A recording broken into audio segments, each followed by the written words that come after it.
Hey everyone and welcome back. Today I am going to be doing a vlog. I'm going to be doing a bookshop tour vlog. I don't know what I'm going to call it, but I'm visiting some bookshops today in Glasgow and I'm going to take you around with me. So yes, stay tuned for that.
So me again.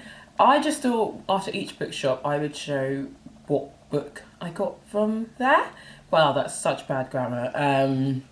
But you know what I mean. I'm trying to find a place where the lighting isn't too bad in this room, but it's not working today, so please bear with. So in the bookshop that you would have just seen, which is the Oxfam bookshop, I bought this book by Alain de Botton, I always say his name wrong, and the book is How Proust Can Change Your Life. I assume that's how you say his name. Proust? I just really like books by, well, I like the one book that I've read by Alain de Botton. And I've said many times before, I'm a huge fan of The School of Life, so I saw this, and this was one of the books that was on my list to pick up, so I managed to tick it off my list. What I tried to do whilst I was doing this shop was basically books that were on my list is what I wanted to pick up rather than any new books that just sort of caught my eye. So this book is basically, I think, Alain, yes, he dissects what Proust had to say about friendship, reading, looking carefully, paying attention, taking your time, being alive, and adds his own delicious commentary. This is actually, that bit I was reading was a review from someone. But he's just talking about the philosopher Proust and how, his thoughts, research, whatever he did can change your life. So I'm very much looking forward to this, but I don't know when I'll get around to this. I have so many books right now that I'm drowning, but definitely looking forward to this.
different position. I don't know if this makes it any better, but I'm trying. I don't know what I'm doing. But the next bookshop we visited was Caledonia Books. And so basically, I don't think I said anything really about the bookshop in the last clip that I would have filmed. So the Oxfam bookshop, we didn't stumble upon it by accident, it's on the street, and my boyfriend was like, let's just go into this one as well. So it wasn't on the list of bookshops we were meant to hit that day, we were meant to hit 3, and we ended up hitting 4. I liked that bookshop. The layout was great, everything was, you could find everything so easily. They had a huge crime section, so they had loads and loads and loads of crime novels. Loads of like contemporary fiction. I was actually really surprised to see the anthology that's recently come out by Margaret Busby was actually there. So that was cool, and it was at a discounted price. I just didn't buy it because it was humongous and I'm cheap. So yes. So back to Caledonia Books. Caledonia Books was so nice, as you'll see from the clips, hopefully. It's such a nice bookshop. It's like what I imagined if I was to have a bookshop that it would look like. Loads of genres everywhere. It was really funny because I was with my boyfriend and he literally would just go to the sci-fi sections and that was it. And I just decided to walk around and look at everything. So from Caledonia Books, I managed to pick up 3 books, and I've just been looking at them, and all of them have something in common. They were all longlisted or shortlisted for the Man Booker Prize of different years. So the first is Chimanda's novel, Purple Hibiscus. I have read most of her novels, but this is one I haven't read. So I haven't read this, and I haven't read Dear Ijawale. Because I'm pretty sure I have read everything else, and this was longlisted for the 2004 Man Booker Prize. Gosh, that's a long time ago. So yes, I'm very late when it comes to reading this, but it was there. It wasn't on my list of things that I wanted to pick up, but I just saw it and it was £3.50. So I was like, I can buy this, it's fine. So what this book is about, it says, the limits of 15-year-old Campbell's world are defined by high walls and frangipani trees of her family estate and the dictates of her fanatically religious father. Okay. When Nigeria is shaken by a military coup, Campbell's father sends her to live with her aunt. There, she discovers life and love and a terrible bruising secret within her family. Okay then, that's what that's about. Sorry, I couldn't be more helpful than that because I actually don't know. The next 2 books I picked up were actually shortlisted in the same year, and that's from 2015. So the first book I'm going to speak about is The Fisherman. This was on my list, so when I saw it I was like, yes, I'm definitely going to pick it up. It's on my list because I want to read more books about Africa written by African writers, so that's why I wanted to pick it up. And this is another book that's set in Nigeria. So in a small town in western Nigeria, 4 young brothers, the youngest is 9, the oldest 15, use their strict father's absence from home to go fishing at a forbidden local river. They encounter a dangerous local madman who predicts that the oldest brother will be killed by another. This prophecy breaks their strongest bond and unleashes a tragic chain of events of almost mythic proportions. That sounds really good.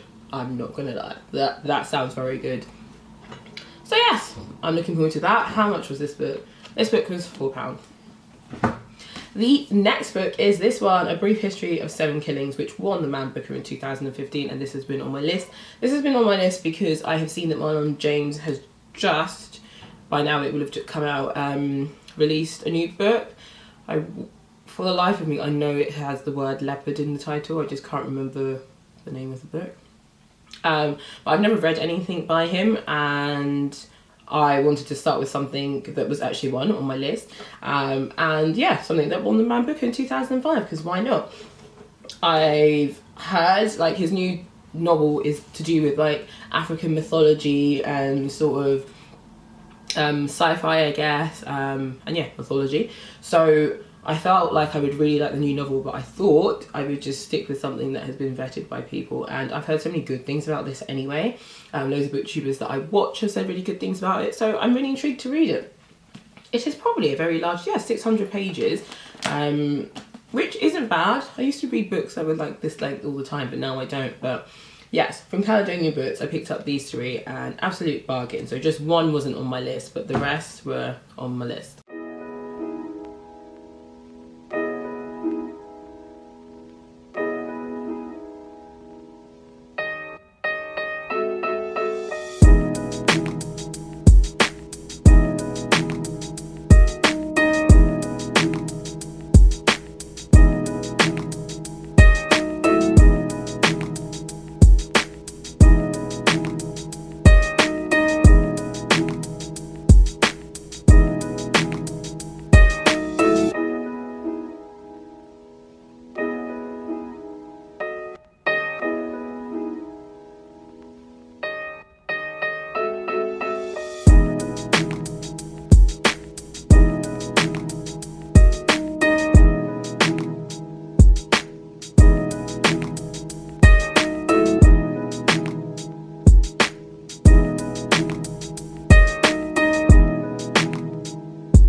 So the next bookshop we visited was Thistle Books. I think I'm getting this correct. If I'm not, it's because I've already edited the footage for it.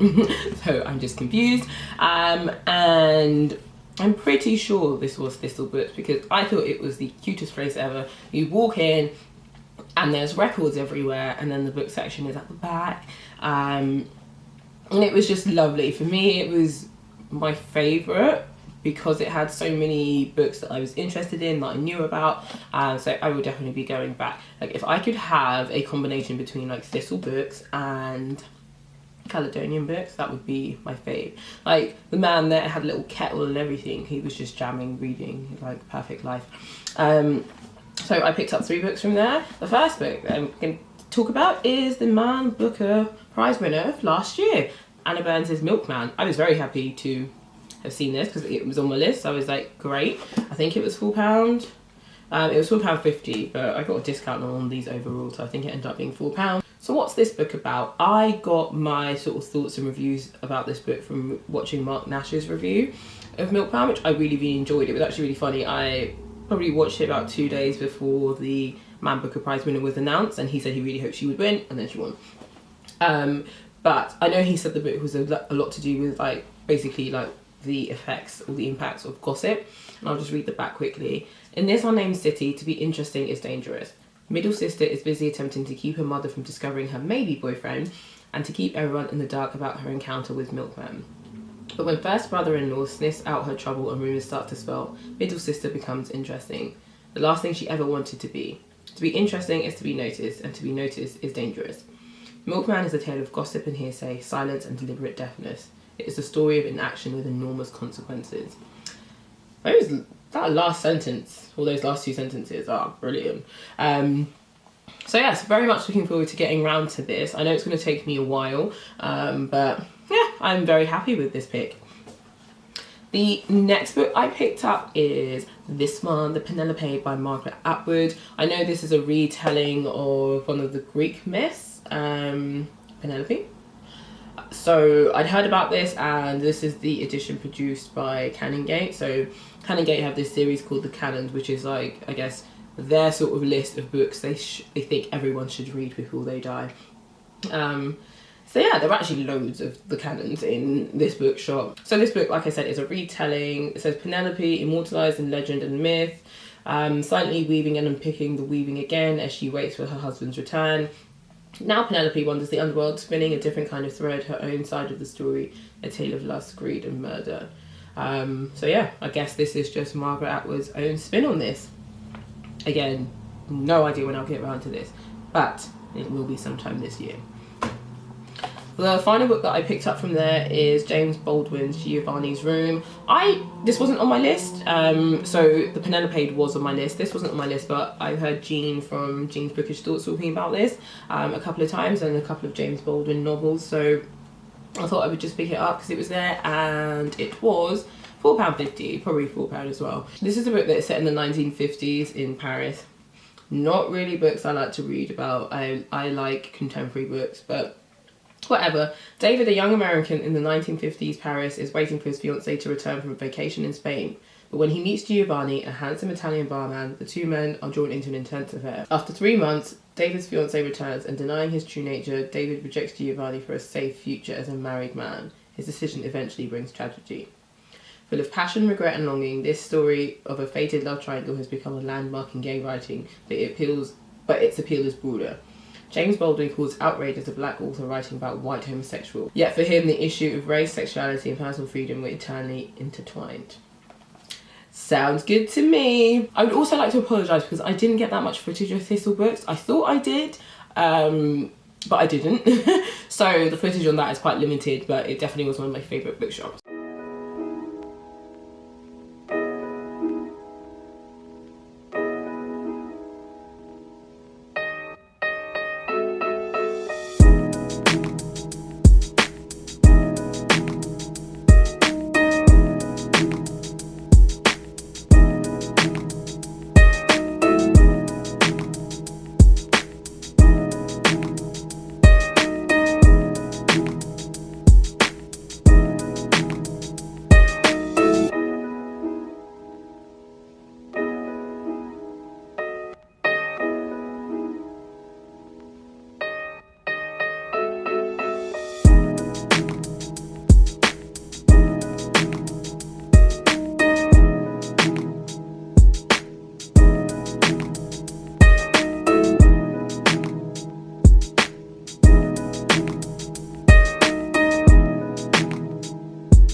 So the final bookshop we visited, I'm sure, was Voltaire and Rousseau. If not, and I've been switching to and getting them wrong, you will see the corrections on the screen.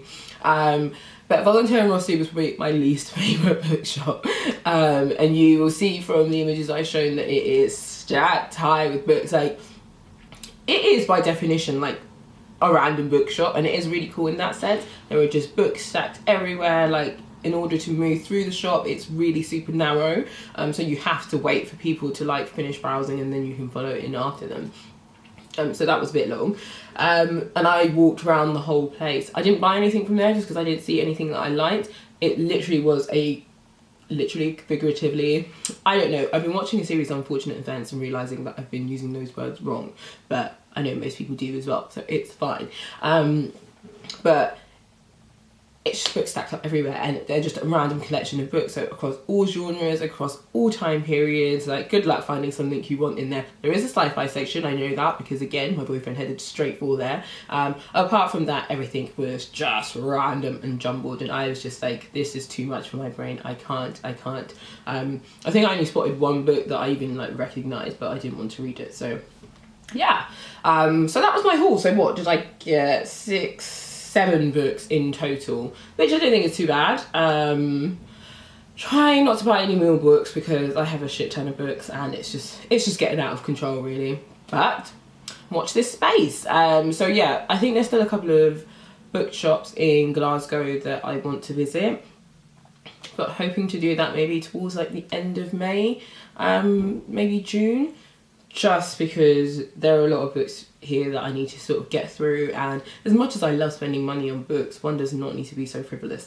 I am going to Edinburgh in like 2 weeks time though, so I am thinking of doing a little bookshop haul as well, but I will see. I will try and contain myself. But yeah, so that is it for my video. I hope you enjoy this. Let me know what bookshop was your favourite. And just let me know if you like this type of video. I'm going to continue doing it anyway because I like it. But yeah, just let me know what you thought, and I will see you in my next video. Bye!